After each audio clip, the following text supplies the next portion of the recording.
New information tonight after that deadly shooting in Springdale from this afternoon. It happened on Wayland Avenue just before 3. Court documents show the suspect, 20-year-old Ashton Balentine, shot and killed 19-year-old Willie Tillman. Police say he also shot another woman, injuring her. Court documents also show that Ashton knew the woman and was in a previous relationship with her. Now, police say Balentine ran from the house after the shooting, but eventually turned himself into the police department. He's now facing capital murder and attempted capital murder charges tonight. Voters in Fort Smith will soon decide on 3 major ballot items that could determine the future of city's infrastructure and federally mandated sewer improvements. 5 News reporter Lauren Spencer joins us now, and Lauren's supporters say the plan won't raise taxes, but critics are concerned, they say, about this whole process. Yeah, that's right, Darren. Voters won't see a tax increase, but they will decide whether to reallocate existing funds and issue up to $360 million in bonds. After speaking with people on both sides of the issue, those for the tax reallocation say it'll put the consent decree conversations to a rest, while those against say there's a lack of trust. Voters will be asked to approve reallocating a small part of a 1-cent sales tax for consent decree work, including paying off $360 million in bonds for sewer repairs. Joey McCutcheon with the group Citizens Against Unfair Taxation claims the city broke a 2022 agreement by combining sewer, police, and street taxes into a permanent fund. We think it's going to be no more than a slush fund for the police. And you know, we agreed to 8 years. In essence, this is 34 years as a permanent tax.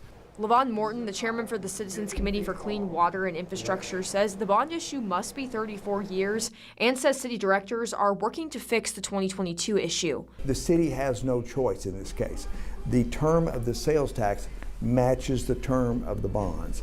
The sales tax will run out in the year the bonds are paid off. They're going to introduce a resolution tonight to bring part of the sales tax that applies to the police department and the streets departments back to a remaining 5-year term, which puts it back in line with what was approved by the voters in 2022. What's left of that tax will continue funding street improvements. Those against say they're worried about taking money from the streets. Circumstances change over 10 years. And we don't know, certainly don't know what's going to happen in 34 years. We're going to have problems with more infrastructure, and that would be our streets. While Morton argues Fort Smith can still meet the needs. As the economy grows, we know the sales tax is going to grow, and that will provide additional money for the streets. So I'm not concerned about that.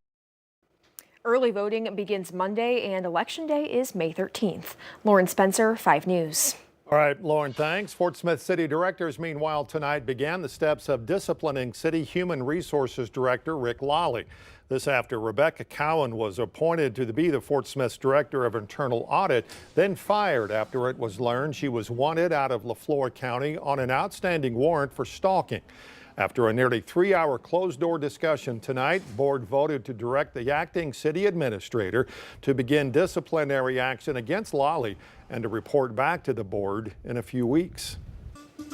2 former University of Arkansas students potentially victims of hacking by former NFL and University of Michigan assistant football coach Matt Wise. Former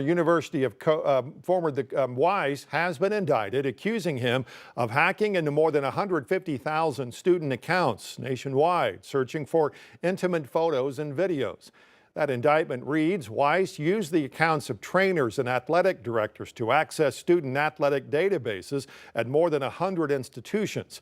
From 2015 to 2023, he's accused of specifically targeting female college athletes, successfully accessing more than 3,000 women's social media, email, and cloud accounts. Megan Bonini, the lawyer representing thousands of the victims, says 2 former student athletes at the U of A, referred to as Jane Does, were unknowingly among that group. All of these institutions, whether it's telecommunications, a school, data, people that take care of data, these third-party vendors, that they hear this story and that they take protective measures to safeguard data so that something like this never happens again to students. It is not just a data breach. This is a cyber form of sexual assault. Weiss is charged with 14 counts of unauthorized computer access and 10 counts of identity theft. He's expected right now to go to trial sometime in November. Arkansas Department of Health confirming another case of measles in the state. It's another pediatric case and marks the fourth in the state linked to an outbreak that began in Texas this year.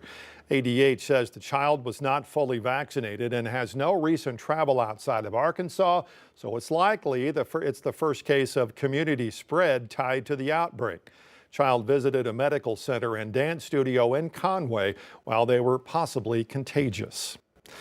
President marking an important milestone tonight. It's been 100 days since he was sworn in for a second term, celebrating tonight at a rally in Michigan. Erica Brown has the latest from the White House, where the president also made new announcements about tariffs today. And we're here tonight in the heartland of our nation to celebrate the most successful first 100 days of any administration in the history of our country. President Trump marked the 100th day of his second term with a trip to Michigan, home of the U.S. auto industry, as the White House announces it's easing some tariffs on U.S. automakers. They all want to come back to Michigan and build cars again. You know why? Because of our tax and tariff policy. The 25% tariff on imported vehicles and auto parts will remain, but automakers won't be subject to the additional tariffs on imported steel and aluminum, and automakers could be eligible for offsets for cars finished in America. Some economists say President Trump's rollback will give U.S. automakers some relief, but the remaining tariffs will still lead to higher prices for consumers and a drop in auto sales. Nationally, the economy remains a top concern for consumers. A new CBS News poll found 53% of those surveyed believe the economy is getting worse under President Trump. And most of those polled say the president is focusing too little on lowering prices and too much on tariffs.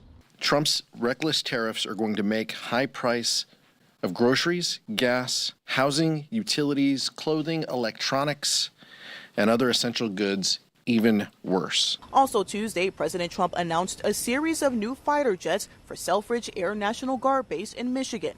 This will keep Selfridge at the cutting edge of Northern American air power. The president credited Michigan's Democratic Governor Gretchen Whitmer's recent visit to the White House for helping to secure the air base's future. Erica Brown, CBS News, the White House. Investigators in central Illinois still trying to figure out what caused a driver to slam into an after-school program just south of the state's capital on Monday. 3 young girls and an 18-year-old were killed. 6 other children were taken to area hospitals, one of them in critical condition still. State police say the car left a road, crossed a field, and then plowed through the school building.